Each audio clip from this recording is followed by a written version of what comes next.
cumprimentar você aí que nos assiste, que nos dá o privilégio, né, de estar conosco. Também cumprimentar aqui meu querido amigo, professor Detone, companheiro de bancada, nosso querido amigo também, Benito, que nos dá essa oportunidade, e o professor doutor Maciel, uma pessoa que eu tenho muito respeito, né, pelo seu trabalho, pela sua trajetória de vida aí, que depois a gente vai falar um pouco sobre isso.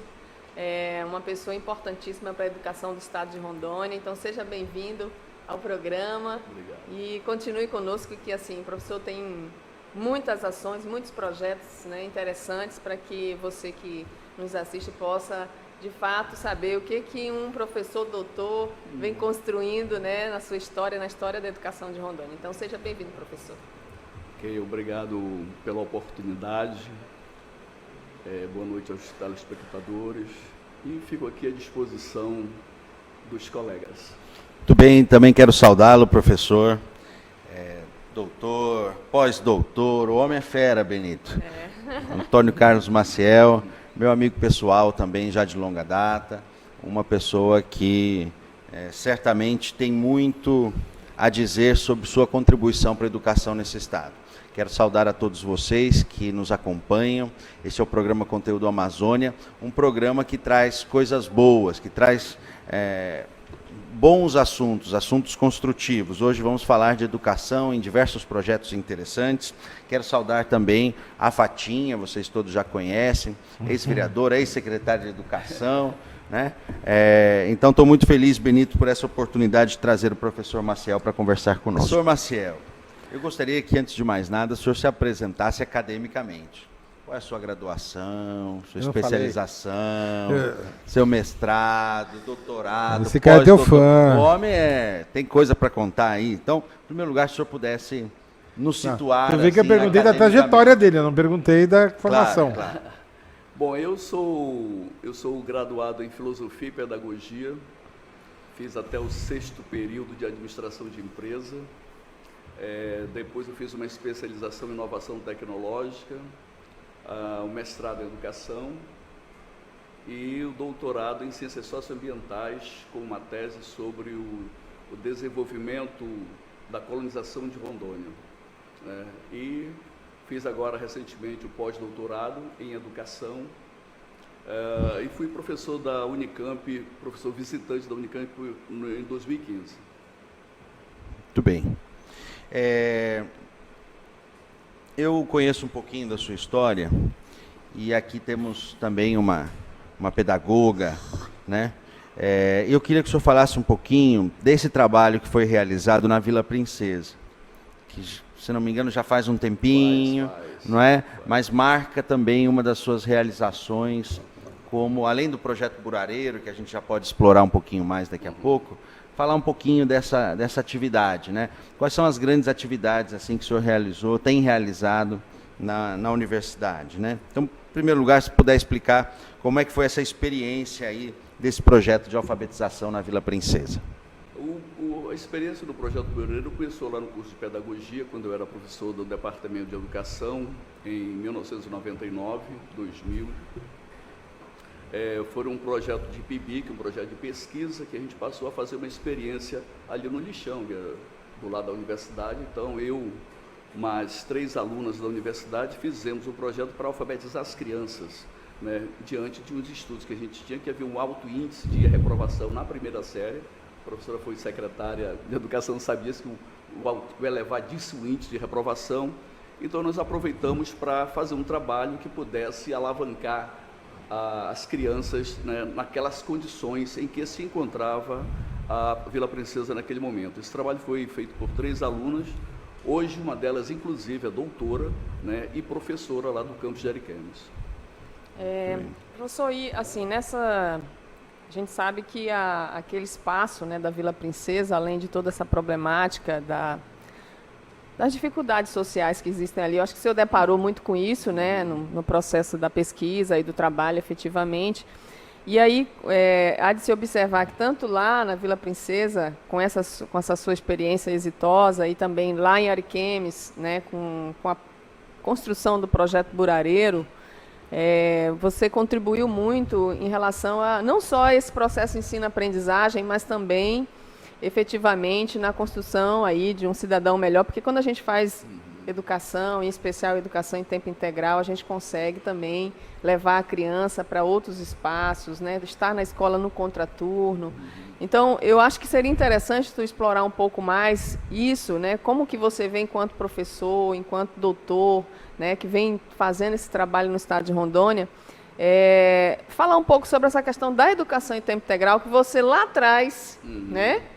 Começou esse trabalho no Estado e depois a gente sabe que vem sendo construída essa política, tanto pelo governo federal e trazendo para o Estado, para os municípios, todo esse processo, né, na melhoria e na construção desse projeto da educação em tempo integral. E você foi uma pessoa lá, né, na vanguarda, que iniciou, que trouxe toda essa proposta aí para o interior do Estado, especificamente em Ariquemes, mas que depois, né, especificamente nós estávamos lá na Secretaria de Educação, a gente também começou a implantar isso no estado de Rondônia, aqui em Porto Velho.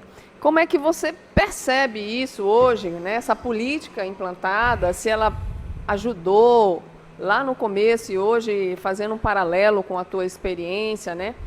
Como é que nós estamos hoje em relação a isso? Eu não sei se você consegue fazer essa avaliação, se você está a par das políticas implantadas hoje pelo governo federal, né? Eu acredito que sim, para que as pessoas percebam se é interessante, se não é, né? Existe, eu vi outro dia aí, o Estado está implantando em algumas escolas, nos municípios, e há uma aversão da família. Poxa, mas eu não queria isso para o meu filho agora, né? Outros já querem que o filho fique o dia inteiro na escola. Então, eu queria que você explorasse um pouco mais isso a partir da tua experiência, a partir da tua proposta lá atrás, quando você iniciou em Ariquemes. Antes de chegar à educação integral, eu tenho alguns estudos sobre as diferenças, as desigualdades regionais. Isso. Primeiro, as diferenças entre a escola pública e a escola privada, depois a diferença entre o norte, o nordeste e o sudeste. Então, começa por aí. Eu sou uma pessoa que sempre defendi a região norte. E o nosso estado tem algumas condições socioeconômicas muito boas de alavancar, e os dados demonstram isso. Para você ter uma ideia, eu peguei um dado ontem mesmo à noite, das 100 primeiras escolas no país, apenas 3, das 100, apenas 3 são públicas e são federais.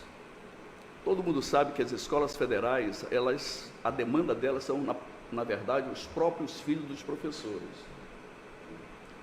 professores de universidade federal, tem mais isso. Então, quer dizer, essas escolas não contam. Então, quer dizer, há uma distância muito grande, primeiro, entre as escolas privadas e as escolas públicas. Né? Então, a distância, ela é absurda. Entre as 100 primeiras escolas, isso dados do Enem de 2015. Né? Eu venho acompanhando isso desde o período que nós implantamos o Reúne na Uni, que a gente fazia lá mais brincadeira para tentar fazer com que o povo de Rondônia pudesse chegar à universidade, porque a concorrência é muito difícil. Os dados hoje são piores ainda. Para você ter uma ideia, nos dados de 2015, nenhuma escola da região norte se encontra entre as 100 primeiras escolas do país.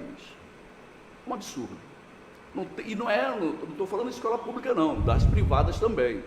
O Classe A, que tem todo um esquema de poder alavancar, né, 2 turmas do Classe A, fica em 104º lugar, só para ter uma ideia. Então, é terrível, há um distanciamento em termos de qualidade educacional, e muita gente diz assim, não, mas porque o Marcel critica a escola pública. Não critica. Se a gente for mostrar que a escola pública é boa, a gente vai se conformar com isso, quando não é. Ora, a primeira medida que se pode fazer para melhorar a escola pública, isso não é dito só por mim, isso é dito por Anísio Teixeira, desde o primeiro discurso dele em 1927, no Rio de Janeiro, passa pela Escola da Bahia, pela Educação Integral na Bahia, passa pela Educação Integral no Rio de Janeiro, ainda com Anísio Teixeira, no Rio de Janeiro e em Brasília. Né? Eu tive a oportunidade recentemente de visitar a Escola de Brasília, continua uma belíssima escola. Passa por Darcy Ribeiro, né, de quem a gente, na verdade, do ponto de vista imediato, a gente se inspira em Darcy Ribeiro, que é filho de Anísio Teixeira, academicamente falando, né, para poder pensar ali para Ariquemes essa educação integral em função da oportunidade que nos deu o então prefeito Confúcio Moura. Então, eu digo, vamos fazer aqui alguma coisa que a gente possa encontrar um projeto, encontrar uma forma de educação que a gente possa diminuir essas distâncias, né, e possibilitar, naquilo que eu acredito, a única condição que tem as classes trabalhadoras e populares de ter uma educação de melhor qualidade, né? Então, para mim, a educação integral, pelos dados que ela demonstra, que é dados de escola pública, que é dado das escolas de classe média, que é dados de escolas de elite, hoje as pessoas, quando falam em escola em seus livros, elas sequer sabem o que é uma escola de elite. Por isso que eu trago os dados, para provar que as pessoas simplesmente não sabem o que é uma escola de elite. Não tem parâmetro. Ela não tem parâmetro.